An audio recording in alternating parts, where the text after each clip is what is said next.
الغدر والخيانه عندهم عواقب وخيمه، بحال القصه اللي غنعاود لكم اليوم، قصه كارثيه بكل المقاييس اللي خلات دارك الملكي يحبس ليه العقل. غتبدا قصتنا عام 2001 وفي النواحي ديال مكناس مع خديجه والزوج ديالها الفقيه. واحد النهار باليوم الاربعاء جا الفقيه عند دارك الملكي وجا مخطوف، جا كيجري وقال لهم مراتي ما كايناش وما باش ليها الاثار. بقى كيحكي لدارك الملكي بلا هو ناض الصباح مع 7 الصباح عنده حانوت في واحد الفيلاج كيمشي يخدم فيه حتى ل 12 وكيرجع للجامع باش يأدي صلاة الظهر. فاش رجع الفقيه للدار ما لقاش مراته خديجه، قال ربما غتكون مشات تجيب الدراري من المدرسه. بقى كيتسنى حتى ل 12 ونص، هنا غتجي الجاره ديالو غيجيو معاها ولادو، غتقول الفقيه بلا لقيت ولادك قدام المدرسه واقفين كيتسناو في الام ديالهم. هنا الفقيه عرف بلا شي حاجه ماشي تليه، مشى كيقلب وسول عائلتها كامل وسول حتى صحاباتها، قالوا ليه ما شفناهاش. سول عائلتها ربما تقدر تمشي عندهم، ولكن خديجه عمرها ما مشات شي بلاصه قبل ما تعلم الزوج ديالها. هنا اللي خلى الشكوك تدخل للفقيه ويمشي يبلغ على مراته.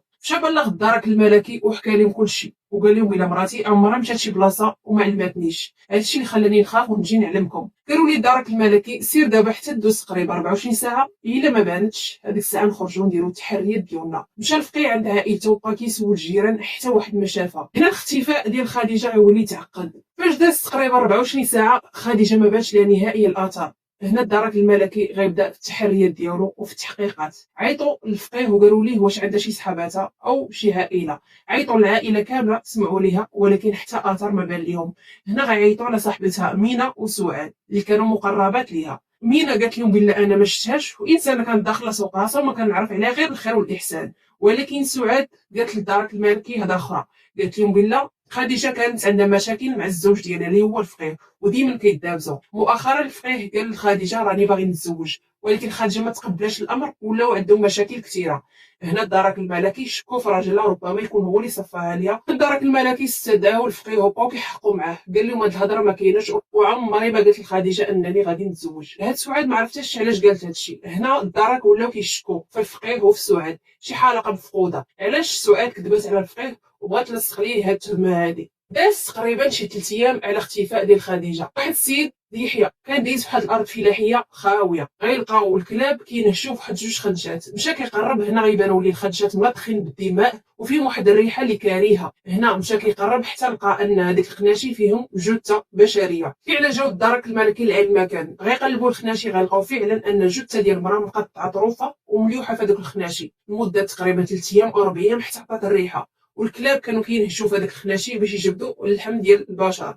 الدرك الملكي هزوا هذاك الجثه وداوها للتشريح الطبي، بقاو كيحقوا مع داك السيد اللي سميتو يحيى. غيقولوا لي فين لقيتي الجثه؟ قال لهم انا كنت غادي غير للسوق ولقيت الكلاب مجموعين على الخنشه. من شفت الخنشه عرفت شي حاجه ماشي هي هذيك. فاش قربت بانت ليا ان شي حاجه كاينه في الخنشه.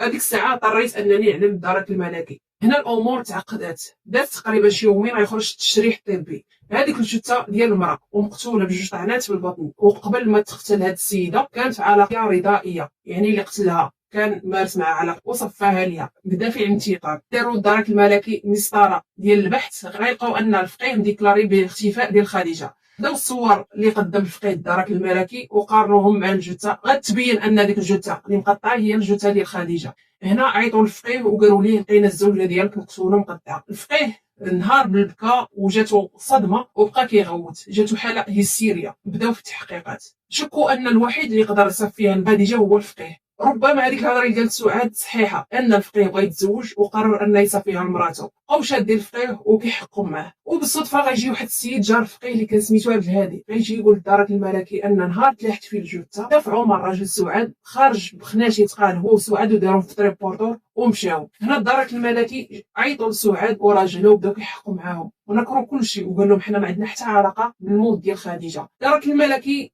خداو اذن من النيابه العامه ومشاو كيفتشوا في الدار ديالهم. غتمشي الشرطه العلميه تما، هنا غيتبين ان كاين بقع الدم في العود ديال الحوفه وان في القرقره كاين الدم وظروفها ديال اللحم. هنا اتضحت الامور ان مول الفعل هو عمر ومراته سعاد الصديقه ديال خديجه. فاش واجهوهم بهاد النتائج اللي لقاو، اعترف عمر هو راجل سعاد، قال لهم فعلا ان خديجه كانت العشيقه ديالي، انا على علاقه بها لمده تقريبا اكثر من عامين. كل مره فاش كتمشي سعاد مراتي لدارهم، كتجي عندي للدار وكندير انا وياها علاقه رضائيه. فاش خرج الفقيه كانت جات عندي للدار، وكنت انا ناوي ان سعاد ما غترجعش من دارهم بكري، ولكن هذاك النهار جات تقريبا من 10 ديال الصباح. فاش جات سعاد لقاتنا في واحد المنظر اللي خايب، وفي علاقه انا وخديجه. هنا سعاد تعصبات وخدات موس وطعنات خديجه جوج طعنات في كرشها، شديتها وهدمتها وقلت لها خاصنا ضروري نتهناو من الجثه ديال خديجه. طاحت علينا الفكره اننا نشدوها ونقطعوها باش تسهل علينا ونرميوها شي بلاصه اللي بعيده. واخا انا ما ناويش نشارك في هذه الجريمه هذه، اضطريت انني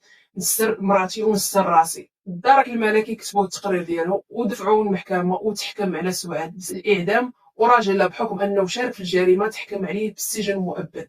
هذه هي قصتنا ديال هذا النهار، واللي كيعجبو هذا القصص ما ينساش يخلينا لايك كومونتير ويشترك معنا في القناه. شكرا لكم مسبقا وخليكم على خير.